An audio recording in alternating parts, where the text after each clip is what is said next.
It's time for another episode of Espresso Yourself with Chuck. And now, coming to the mic, your host, Mr. Chuck Knapp.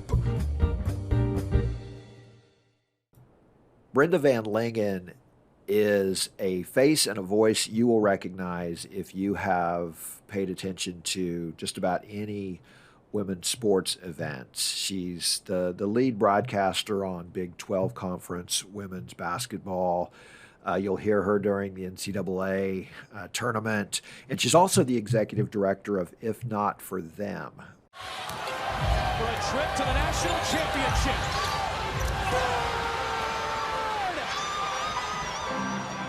Women's basketball is more popular than ever, and like any success story, it was built on the sacrifice, perseverance, and vision of some very special people who had a dream and a determination to see that dream realized.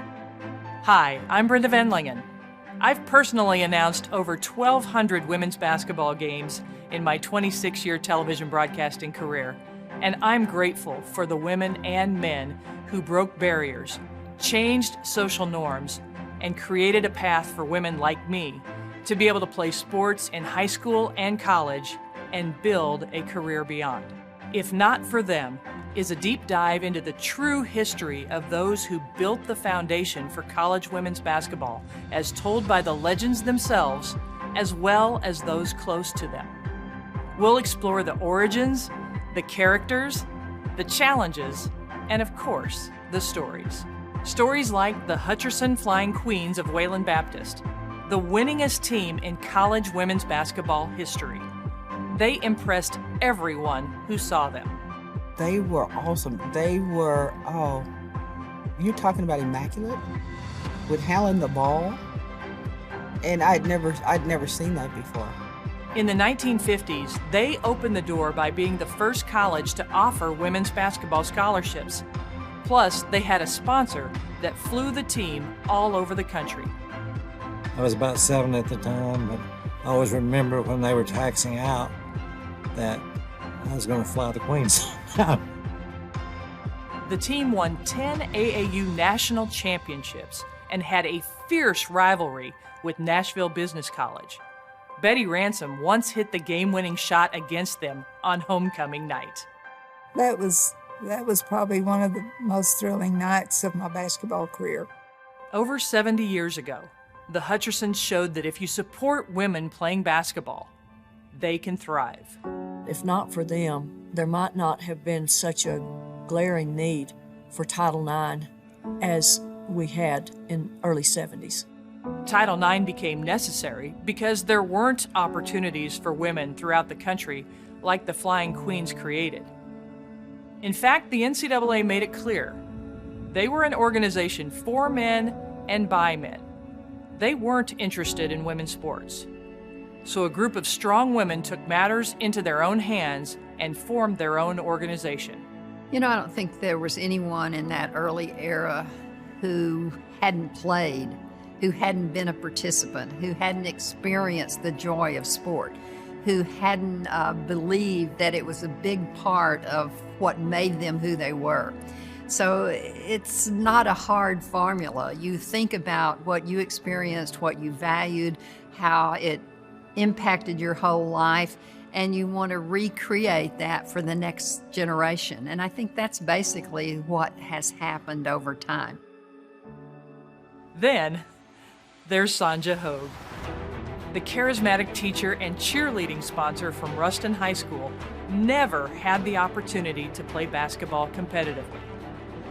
One day, she got a call from the president of Louisiana Tech. First, I thought I was just going to teach and fulfill my dream of teaching on the faculty, and doggone, didn't Dr. Taylor call me in to his office and said, "Now, Sonja, a group of young ladies came and visited me about the prospect of starting a girls' basketball team. Well, would you mind starting that program for me?" Well, you weren't even on the faculty yet, and here you are talking to the president, and you hated to say no right off the bat. Good thing she didn't say no. She created the blueprint for a national championship program and produced one of the most successful coaching trees in women's basketball history. And what about the legendary Pat Summitt? When she was only 23 years old, she and Cherry Rapp of Wayland Baptist went sightseeing in Mexico City before competing in the 1975 Pan Am Games. And they lost track of time. We accidentally missed the last bus, and it was getting dark, and we were like, what are we gonna do? And Pat said, well, we're just gonna hitchhike. And I said, what? She said, yeah, we're gonna hitchhike. And I said, Pat, we can't do that. We don't know anybody here. She said, well, how about you think we're gonna get there? And I said, I don't know, but we better think about this. She said, well, I'm hitchhiking. If you want to, you can stay here. So I sat there and I thought a minute, and I thought, well, would I rather stand here by myself in Mexico City or hitchhike with Pat? So I jumped in the car with her. There are so many historical and entertaining stories we are capturing from all over the country. We've begun gathering these stories through phone calls and Zoom interviews to identify the key storylines. And we've also begun shooting interviews in a format approved by all the top potential broadcast partners, including Netflix, Amazon Prime, ESPN, and more, so we can build a first-class documentary series. As you can imagine, this is a huge project, but a very important one. We need your help to do this now. Please consider supporting this project. Help us ensure that this important history is preserved for generations to come. For more in-depth information on the project and how to get involved, go to ifnotforthem.com. Remember, if not for them, we would not have what we do today. Help us preserve and share their stories.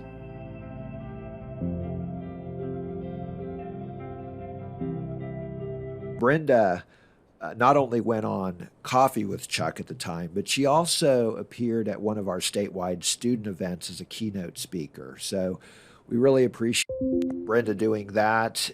Hope you enjoyed this episode with Brenda VanLengen. I'm really excited to have Brenda VanLengen with us. She is a Nebraska native, an Emmy award-winning sports broadcaster. What I think is unique, many things unique about Brenda, but she not only does analysis, she also does play-by-play. And I don't know how many broadcasters do that, but she is one of them. She is the senior analyst for Big 12 women's basketball for Fox Sports. She also works for ESPN. She does a number of sports, volleyball, softball. And anyway, she's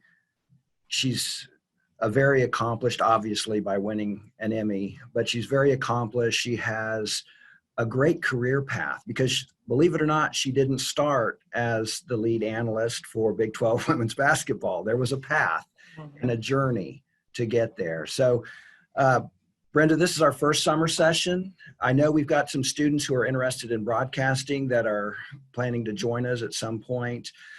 Welcome to Coffee with Chuck. We really appreciate your joining us this morning. Well, thank you. Thank you for the invitation, and I'm really glad to do it. And as I was thinking about this, I thought, yeah, I didn't just end up being the lead analyst on the Big 12 package on Fox. There was quite a path to get there, so I'm excited to share that with your group today. Well, and gosh, let's just kind of jump in. I know you grew up with sports. I believe your father was a coach, and can you just kind of take us through your path? And it didn't start obviously in broadcasting, it started in education, but you were a multi-sport athlete. Kind of tell us how this journey began. Sure. You know, with so many kids from Kansas, I know Kansas is a diverse state, but there's a lot of rural and as well as big city. But I grew up in a really small town in Nebraska. 210 people in my town. My dad was the son of a farmer, so I did a lot of farming in the summer. My dad was a coach and a teacher as well, and so from a young age, I grew up around sports, and it's right when girls sports was just getting started. So I was the ball girl or the water girl for the volleyball team when my dad was coaching a long time ago. And, you know, that's really what got me started. And I love sitting on my dad's lap watching football, and he'd break it down and we'd talk about it. and some of my first experiences that probably got me, somewhere in the back, the seed planted for broadcasting was my dad would harvest the milo crops in the fall.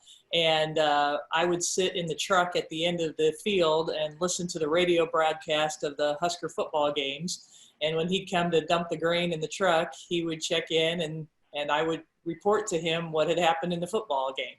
So I think that was some of my first reporting and broadcasting experience, probably planted those seeds. But, growing up in a small town, I participated in all the sports, volleyball, basketball, track. I was an all-state athlete in all of those. And, I love sports, so I wanted to figure out a way that I could have a career related to sports. And since my dad was a teacher and a coach, I really, in my small town upbringing, that's really the only thing that I knew that I might be able to do to combine sports and a job, was to be a teacher and a coach. So that's what I set out to do. I went to, it was called Kearney State College at the time. Now it's University of Nebraska Kearney. I got a partial scholarship to play basketball there, just because there wasn't a lot of money at the time to get basketball scholarships, but I got my tuition paid for because of my academics. Because of my ACT score and my GPA, I got a full 4-year tuition scholarship. So my college was paid for because of my academics, but I was also a basketball player, got 2-time academic All-American recognition while I was at Nebraska Kearney State. It's hard for me to say it was Kearney State, so that's usually what comes out. But it was fun because I was part of the first basketball team that went to the national tournament at Kearney. And ironically enough, the last game of my career, I played in Kansas City at Municipal Auditorium. And I've called a number of Big 12 Conference women's basketball championships there in that building. So life coming full circle in a lot of ways. So that's where I got my start. And my first job was as a high school teacher and coach, because that's what I wanted to do. I worked right at Kearney High School in Kearney, Nebraska. It was a big school in the state. It was a great job, great first job. But as I was teaching and coaching, even though I enjoyed it, I missed the college sports experience. And I wanted to figure out a way to get back into that. My senior year of college was the first year that Pat Summitt in Tennessee won a national championship. And that's a whole long story that I won't get into, but I was basically snowed in a spring snowstorm in Concordia, Kansas, in a student union at the junior college there. And the only thing we could do was play, but also watch basketball on TV. And I saw Pat Summitt on the sideline, and I thought, I want to be her. That's the direction I want my career to go. And so when I was at Kearney High School, I reached out to the head coach at the University of Nebraska, and I said, I'd like to get into college basketball coaching. And she said, come work at our summer camps. I worked at the summer camps. She said, come down and watch a game sometime. I bought a red suit, skirt, jacket, white top, and walked into their shoot around where everybody was in their warm-ups and whatever in my red suit to show that I was serious. And Angela Beck, who was the head coach, still tells that story of me walking into their practice with my red suit on. She knew I was passionate and serious, and ended up hiring me as a grad assistant. So that's how I got that step into college sports. I was grad assistant for a couple of years and then moved up to a full-time assistant, was at Nebraska for 5 years. And I got to the point where I loved it, but there were certain aspects about it that I didn't like as much. I wasn't a real disciplinarian. I wasn't the crack the whip kind of coach, and I just kind of expected people to work hard, and I didn't like that part of it and having to get on people. And so that wasn't in my nature, and I didn't really like the recruiting part of it, but I love the X's and O's. I love the strategy. I love the figuring out how we could, beat our opponent and take advantage of our advantage. And so I also got to do a lot of things in that role, like event management and sports marketing and just other things that, along with my business background, I don't know if I said what my high school or my actual degree was in, but I got a business education degree. So I had a real foundation in business. And then I started learning more about the other sides of business along with the coaching. And so when I left Nebraska, I either wanted to be a head coach at a small school, and I interviewed at, you'll recognize these names. I interviewed at Emporia State, at Central Missouri, at Missouri Western, and at the time, Northeast Missouri, Truman State. And I got offered the one job that I didn't want out of the four. And I just decided that was my cue, that it was time to get out of coaching. So I left and I moved, and a lot of people don't advise this, but I had already resigned, so I left without a job. And I moved to Kansas City because at the time the NCAA was headquartered here. The Big 8 Conference was headquartered here. And I thought that I could get a job in sports marketing and event management. And that was kind of my career path at that time. So I'm going to just keep going unless you have any questions. No, so please do. Yeah. So there was also this really cool opportunity that at the Women's Final Four in 95, which was my last year of coaching, I went to the Women's Basketball Coaches Association, and there was this booth where there was this computer software program called Coach's Edge, where a coach could put circles on the basketball court and then animate their movement to show the movement and the timing and the spacing of a play. And in the mid-90s, quite frankly, it was way ahead of its time. Most coaches weren't even using computers at the time. And so it was kind of a stretch for coaches to use something like that, but it was really innovative, and it fit into my wheelhouse of the X's and O's part of it. So I got involved with this startup company, and in my mind thought, I'm going to make millions with this cool technology company. And that didn't quite work out, but it did set the foundation for a lot of things that ended up happening for me. So I'll get back to that. But I had to make money somehow. I didn't have a job. I was working with the startup company. I did some substitute teaching, and then I worked for the Sunflower State Games, used my business background to create a database for them, and just tried to use my business skills, combining with sports. So it was the business skills and the sports that kind of was this theme for me. But I thought, Nebraska Public Television always broadcast the women's basketball games, and they have for years. They were way ahead of their time as far as television with women's sports. So I went back to Lincoln and I said, I don't have a broadcast journalism degree, but I do know the sport. I know the players, the coaches. I love the X's and O's. I like to talk. Would you give me a chance? And that's how I got my first broadcasting job, was to work for Nebraska Public Television 3 games a year. And then while I was working at Sunflower State Games that year, I got a phone call from one of the administrators at the University of Kansas that said, hey, ESPN doesn't broadcast all the NCAA tournament games, but Kansas and Texas are at the same first round site. And if they both win and make it to the second round, that it was the year before the Big 12 started. So the ESPN would like to cut into that game. So we want to broadcast it locally so that ESPN can cut in from the national audience. So would you be interested in doing that? And this is my first year. I had 3 games under my belt, and they were offering me a chance to do an NCAA tournament game that was going to be cut in nationally on ESPN. So that was my first big break. The other one I'll talk about in a couple of moments, a few years down the road. But it made me realize those 3 games locally and then that NCAA tournament game, it lit the fire for me. It was like, this is what I'm supposed to do. This is fun. I love this. This fits everything in my life that I'm passionate about, all into one position, from advocating for girls and women, telling their stories, breaking down the X's and O's, just promoting women's sports and being an advocate and a storyteller. And this is where I'm supposed to be.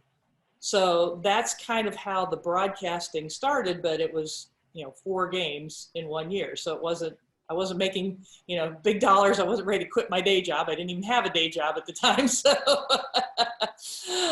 it was, I still was trying to figure things out. So about that time, Kansas City was going to be hosting the national championship, the women's Final Four in Kansas City. And I wanted to do event management and promote women's sports. So I reached out to the people at the Big 12 office and in Kansas City who I had connected with to learn about that. And I ended up being hired as the executive director for the women's Final Four, which was an 18-month job. And it was my job to get Kansas City ready for the Final Four. So it was awesome. And it's still, besides broadcasting, is the best job I've ever had, because it was the opportunity to get the city ready. Every facet of the city, from the restaurants and hotels and bars to transportation to hospitality and all of that, working with the sports commission and the local committee to make that happen. And it was really a cool opportunity for me. At the same time, I was building my broadcasting career. 3 games again at Nebraska Public Television, 1 local game at the University of Kansas. So it was, slowly just getting that experience, which is what you have to do no matter what profession, what occupation you have, kind of just those building steps to get your experience, meet the right people, have the doors open. And that's what I was doing during that time. And the 3rd year of my broadcasting, we were getting ready. We were just a month away from the Final Four, and a group of friends and I decided to go over to the University of Kansas for the K-State Kansas women's basketball game. Big rivalry. It was take a girl to the game day. So my friend Patty took her 10-year-old niece, and we took a carload over and drove over, and there was this huge line outside of Allen Fieldhouse because everybody was taking a girl to the game. And I decided that since I'd done a few local broadcasts for them, maybe I could sneak into the media entrance. I hated leaving my friends behind, but I wanted to see if I could get in a little faster and not stand in line the whole time. And I went over and I walked in, and the media relations person said, "Oh, good, you're here." And I said, "Good, because I just snuck in the door, so that's good." And he said, "Are you ready?" And I'm like, ready for what? I'm just here to watch the game. He goes, "No, are you ready to do the television broadcast?" And I said, I'm not assigned to do the TV broadcast, and stuttering and stammering. And he said, "Yeah, well, it's a national broadcast on Fox Sports, and one of the announcers didn't show up. And so they need you to do the game. Will you do it?" And when I tell this in most of my speeches, I'm like, I could have said, "No, what if I fail? What if I'm not good enough? What if I'm not ready? I can't do that." And so often in life, whether it's that big of an opportunity, it's like handed to you on a silver platter, or whether it's more subtle, how many times do we say, "I'm not quite ready for that. I'm going to wait until I'm better before I do that"? And thank goodness I didn't, and I didn't really have any other choice, but it was like, let's do this. And I walked out courtside at Allen Fieldhouse and met Kevin Eschenfelder, my partner, and he's kind of looking at me in my jeans and my white button-up shirt like, who in the world did we just pull off the street to do this game? And I said, I'm not going to be able to quote the stats or anything. He said, just call the game. And we called the game, and I knew the teams well enough that I could break it down and just share what I knew. And after that, Fox, the producer, invited me to the truck and said, "You're pretty good at this. We'd like you to do some more of this. Would you be interested?" And that was my break. That was my lucky break. I think that being, lucky is when opportunity meets preparation. When you're ready, yeah, it was lucky that I walked in and that was available. But if I wouldn't have done a good job, that probably would have been the end of my broadcasting career, or at least any shot at a national broadcasting career. So I was glad that worked out, and that's when things grew for me with the Big 12 on Fox. Now, the other fun part about that story is the next year, it's not like I got 60 games. I got 3 games.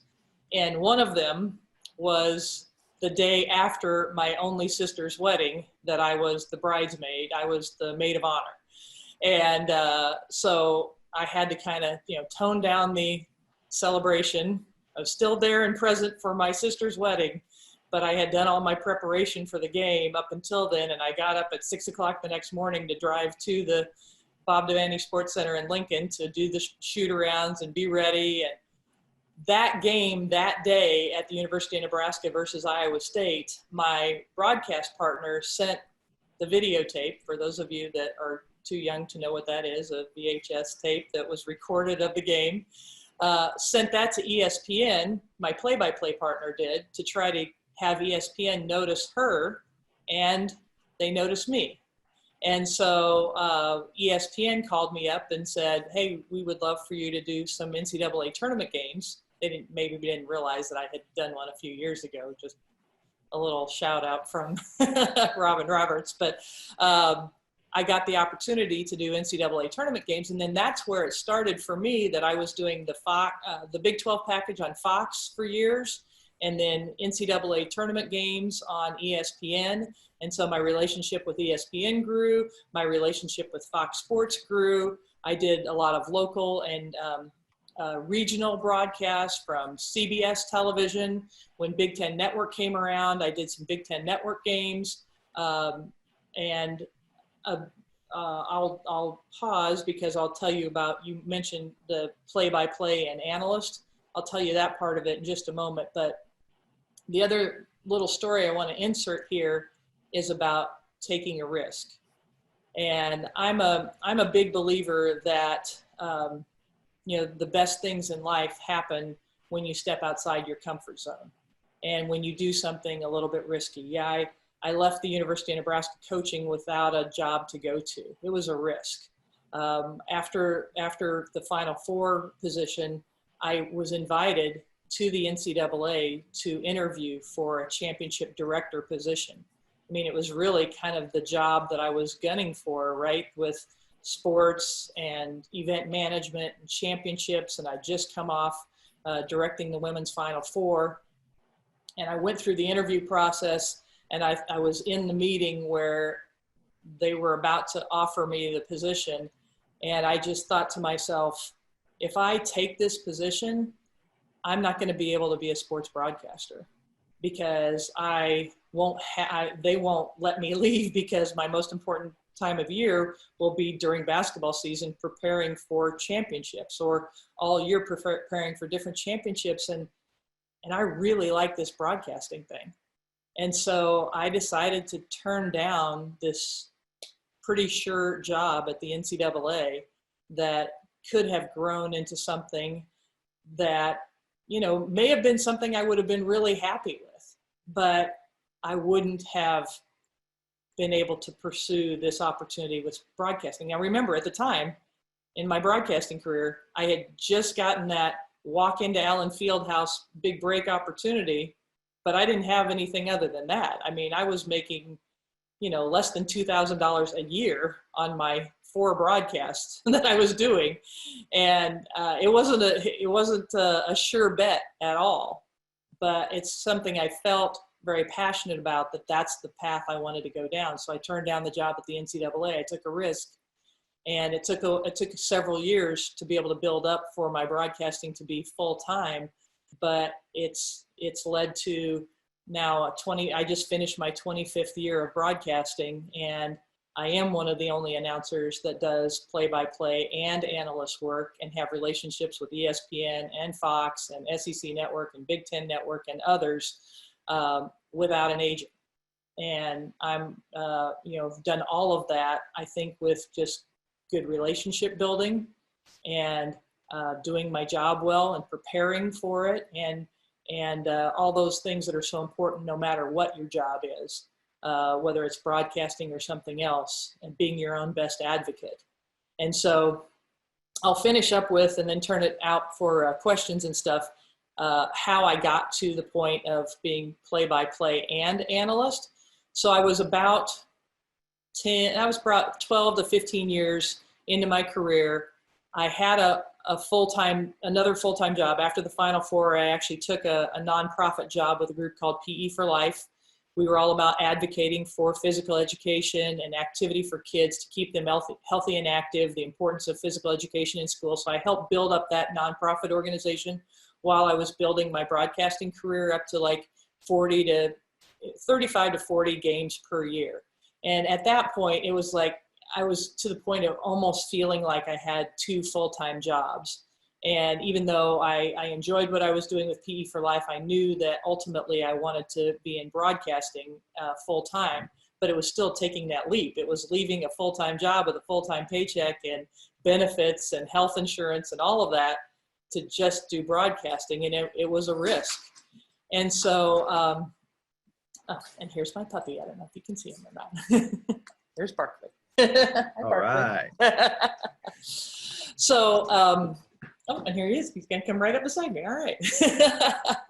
Fantastic. We got a 2-for-1. There we go. 2 for 1. He's right beside you. That's awesome. So I had several networks at the time that were saying to me, would you consider doing play-by-play? Because up until that point, I had been only a game analyst. So I've always felt like the analyst is like the former coach, the former player that can kind of give you the insight from the coach's perspective or player's perspective, what's happening in the game, the X's and O's, the stories behind the scene. That's the analyst role.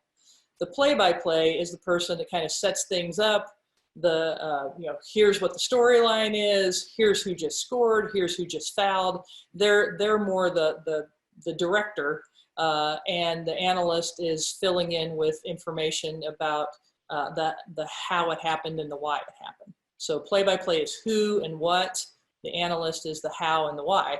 And the play-by-play is typically somebody that's gone to school for broadcast journalism. They have experience doing that. And so when I was asked if I would like to do play-by-play, I initially kind of balked and said, I don't really have any training at that. I'm not sure I feel comfortable with that. And it's like I kept being asked by several networks. And it made me realize that, number one, they saw something in me that I didn't see in myself. And number two, and more importantly, they knew about opportunities that I didn't know about. And so instead of saying no and being afraid that I wasn't qualified or I wasn't good enough, I decided to trust the people that were having the confidence in me to invite me to do this. And it's funny because the very first time I did a game on Fox as a play-by-play, it was Cal at Texas A&M.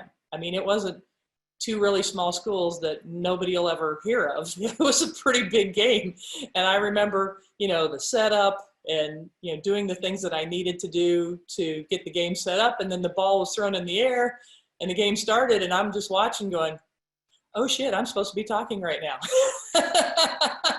Excuse my language. But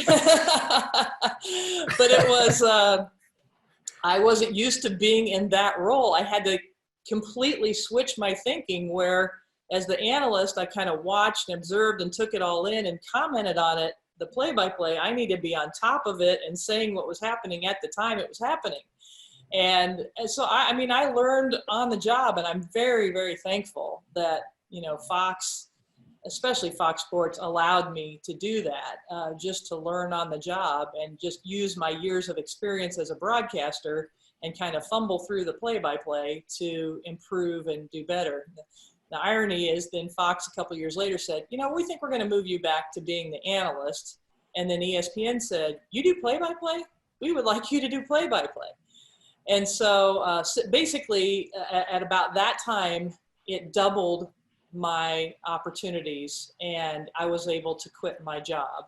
So 10 years ago, I quit my full-time job and the securities of having benefits and things like that. I started my own company. So it kind of goes back to my business education background. I incorporated myself, and then the networks that I work with employ my company to work with them. And on ESPN, I'm play-by-play. ESPN owns SEC Network, so anytime you see me on those two networks, I'm the play-by-play announcer. If I'm on Fox Sports and Big Ten Network, I'm the analyst. And that's really what's gotten, that's been my path over the last 10 years.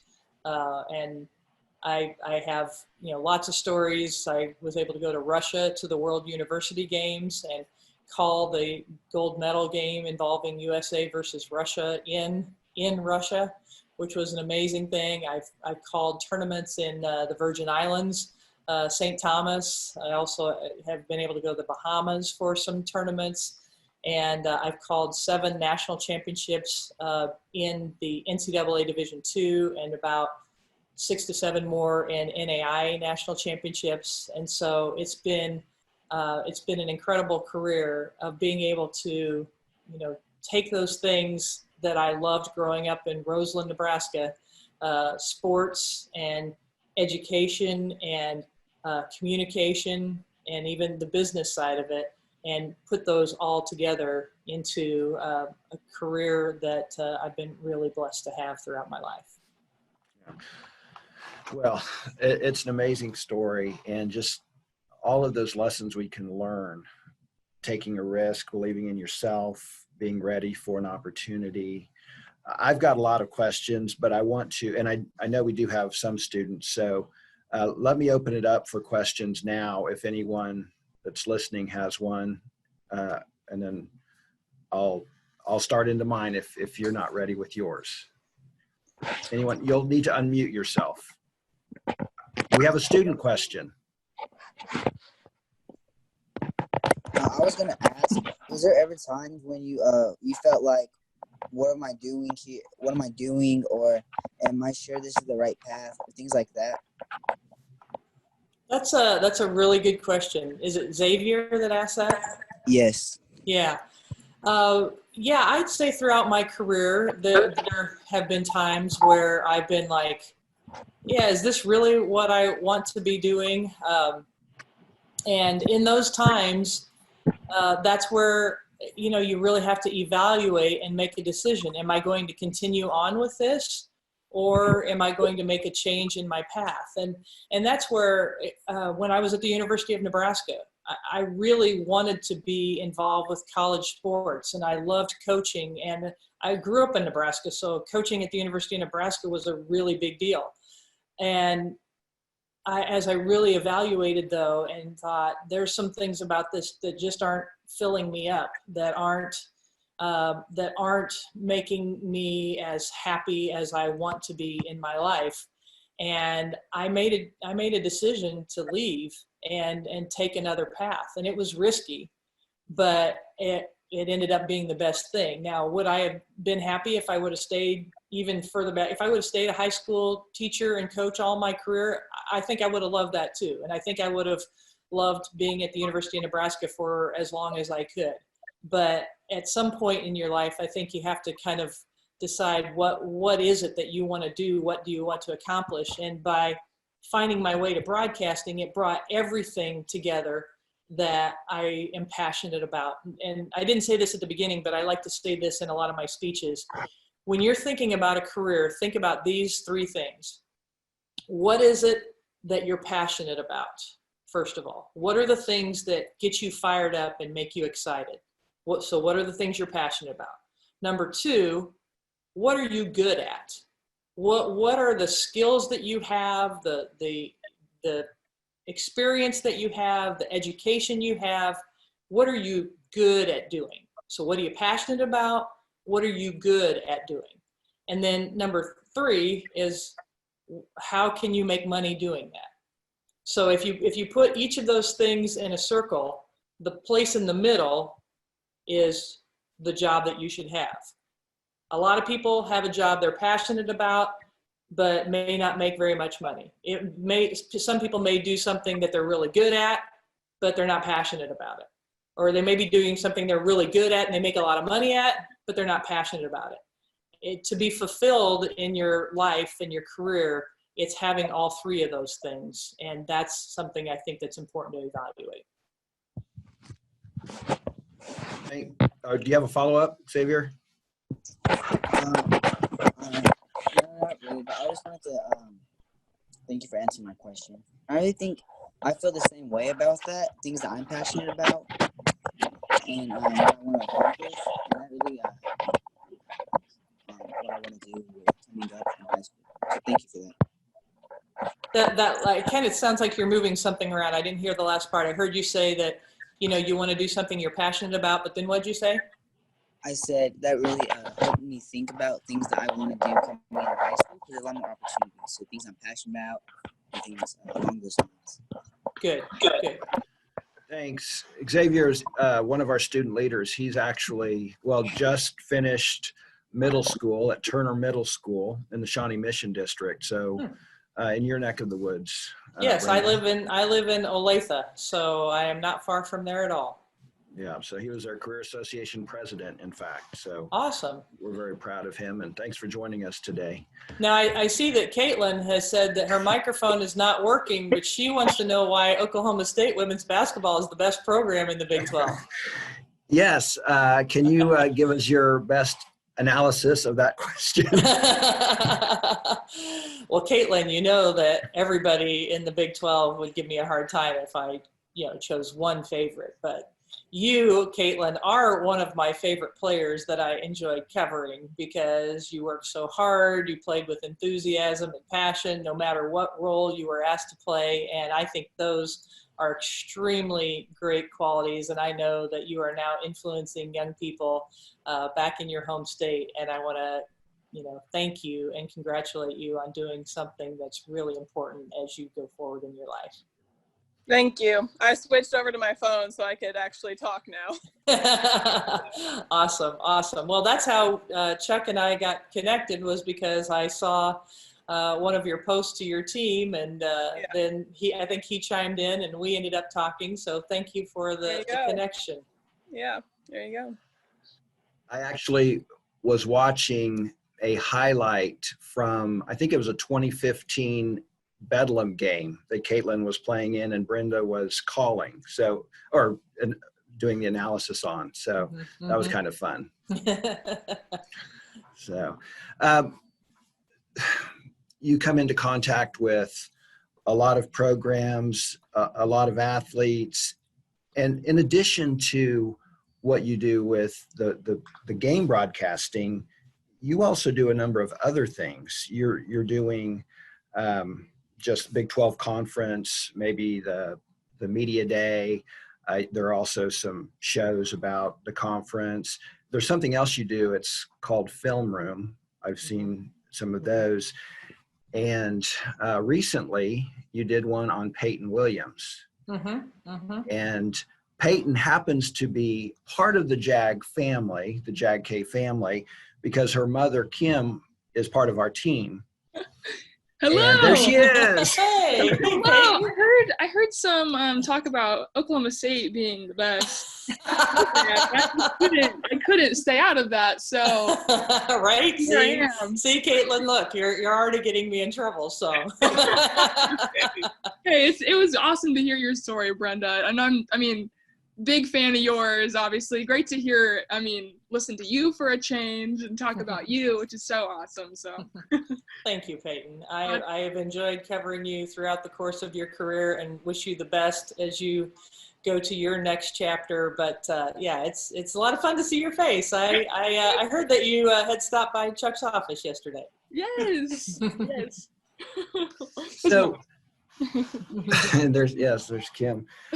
So Brenda, which are you more comfortable doing? And you're probably comfortable with all of it, but which do you prefer, being the person asking the questions or the person on the other side talking to, being interviewed, I guess. If you will. Wow. That's a good question. I enjoy telling my story, to be able to share with people the lessons that I've learned along the way, and going out and giving speeches and things like that, because I've learned a lot of lessons related to my career in sports. I really enjoy that. But when I do the broadcast, I especially enjoy telling the stories of the young women that are working so hard and doing such a great job and are such incredible role models, and that young people can learn from them and watch them and just be inspired by them. So, I don't usually, especially on the broadcast, like telling my story necessarily. I appreciate this opportunity today, but I would much rather be telling the stories or asking the questions of the young women that are making such an impact right now. And through sports, you can make an impact in your role and in the player's role. And one thing I wanted to do, and maybe Caitlin and Peyton can join us on this. Right now, as a country, we're dealing with the impact of racism. And, I had a very small part when I was in college. I was manager of the KU women's basketball team. I came from Augusta, which is a very homogenous community, just mostly white people. When I was manager, I learned a lot about, my teammates, if you will, and their stories and some of the things they had dealt with as people of color. And I think sports can bring people together, but I'm curious what you have seen over the years, and maybe, Caitlin and I know Peyton, you just recently were involved in a peaceful demonstration in Topeka. Brenda, what are your thoughts on what's happening, what you've seen over the course as a player, as a coach, as a broadcaster who comes into contact with a lot of athletes with diverse backgrounds? It's, this time is just breaking my heart, but it's so important, and it's so important for all of us to listen and learn from other people's stories. As I mentioned, I grew up in a small town in the middle of Nebraska, and it was very homogenous as well. And so as I've grown through my life and through my career and met people from different backgrounds and different races and ethnicities and religions and all of that, it has expanded my worldview. And I just think it's so important to learn as much as we can about everybody else, to know where they've come from, to know what they've experienced, and to have our hearts open to that we're not all the same. We don't all have the same experience. And there are people, in this specific instance, specifically with racism, that we all need to speak up for the things that are happening that are not right. And, I was thinking about, coming on and talking about this, and even I, like through my social media, in the past, I've been real quiet about, I don't want to say much that's controversial or whatever. I want to stick to what I know with sports.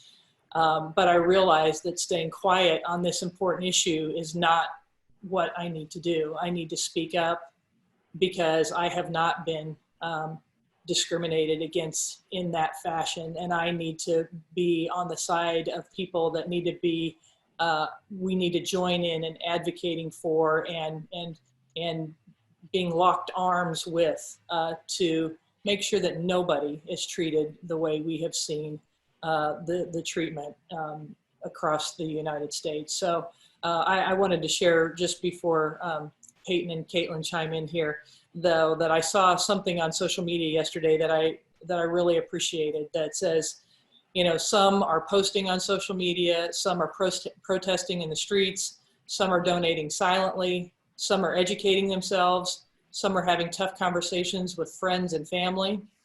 A revolution has many lanes. Be kind to yourself and to others who are traveling in the same direction. Just keep your foot on the gas. Really good. Caitlin or Peyton, did you have anything to add or from your experiences? Yeah, I'll chime in. What Brenda just shared, I actually shared that too on my Instagram platform, just shared it on my story. But it's hit home for me too, I grew up in small town McPherson, very much a white community. I mean, we have, some diversity, but not a ton. My college basketball experience definitely opened my eyes too, and I'm very, very grateful for those experiences. And this last week, been having conversations with people in my community, my old teammates, trying to figure out what can I do, just with the people I know, or, using some of the platforms I have. But I think definitely it's important to have those conversations with people to gain an understanding. Like yesterday, I know I was talking with one of my teammates, and she's just so upset about everything. And I think I didn't say much in the beginning. I simply just listened. And I think it really helped her individually just understand that, her white friends, teammates were here with her to help fight, through this racism stuff that we experience. So I don't know if Peyton has anything to add on that, but.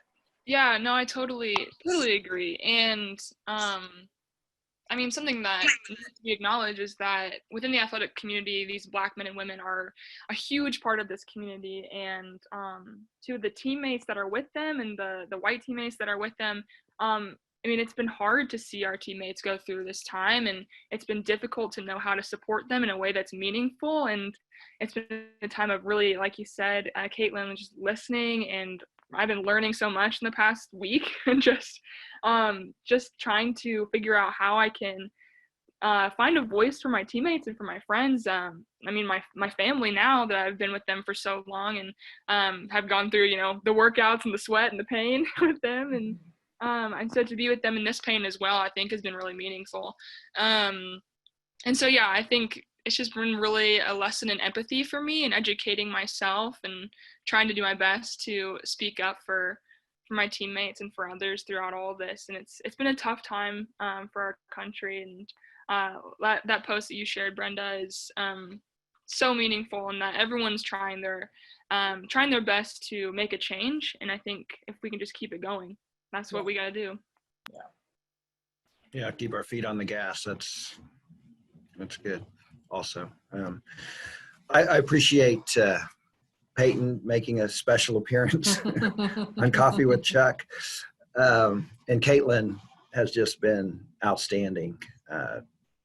As a first-year specialist, you sure wouldn't know she was a first-year specialist, but one of the things you say, Brenda, is take advantage of your advantages. Or I'm sorry, that's that's right. Yeah, and she has done that. She is passionate, and she just wants her students to succeed. And she just, I don't know, I never watched a practice at Oklahoma State, but I imagine she always practiced hard. And that's how she does as a specialist. So, well, Chuck, if I could, both Caitlin and Peyton are that way, in that, in watching their practices and listening to their coaches speak about both of them, the work ethic is certainly there. And the reason I talk about take advantage of your advantage is because so often in our lives, we concentrate on what we can't do and what our weaknesses are. And in sports and in other areas of life, I think it's important to really think about, what are your strengths? What are you best at? How can you leverage that for success? That's why I love the X's and O's so much of sports, of, where do we have an advantage? Where can we gain an advantage because of our strengths? And I think that's such an important message. And, think about it. Here are my qualifications to be a national sports broadcaster. I graduated salutatorian, second best in a class of 21, and I was an all-state athlete at a Class D high school in Nebraska. And I played basketball at an NAIA school that had a couple of good years and went to the national tournament. I was never a head coach. I was a head coach of the freshman girls basketball team at Kearney High School. I was never a head coach other than that. I've never won a national championship. I've never played professionally. I never played Division I basketball. If I focused on all of those things that I've never done, I would never have had a 25-year career in broadcasting. But I choose to focus on my strengths, the positive things about me, the fact that I love basketball. I love the X's and O's. I love promoting and advocating for girls and women in sports. And I love to talk. So all those things together, I get to sit courtside at the best basketball games and just talk about what I'm seeing and share what I'm seeing and lift up the positive stories. And those are my strengths. And those are the things that have allowed me to build this career over 25 years, and something I'm incredibly thankful for. And if I would have just focused on the things that I haven't done, I would never have gotten to where I am. And by focusing on my strengths and the positives and building relationships and doing a good job and preparing well and doing the best that I can, those are the things that have allowed me to be successful in my career. We have a leadership development conference every year, and this October it will be at the University of Kansas. We don't know how many students we'll be able to have because of COVID-19. And I'm really hopeful that you can share your message, your journey with our students. And so I know we'll continue to have conversations about that, but how can people learn more about you and your story and maybe see some videos that they possibly could share in addition to this one with their students? Sure. Thank you. I appreciate that. I'm on social media. My Twitter is just Brenda VanLengen. Instagram, I think, is Brenda VanLengen TV. And I also have a website that's doesn't have a lot of stuff, but it does have a few videos. It's either brendavanlengen.com or just bvontv.etc.com. So that's the name of my business, is BV on TV, etc. My nickname in college was BV. Everybody called me BV. And so our student manager, when I got out of college and was doing TV, she's like, "When's BV on TV?" So it's very corny. It's very corny. I get it.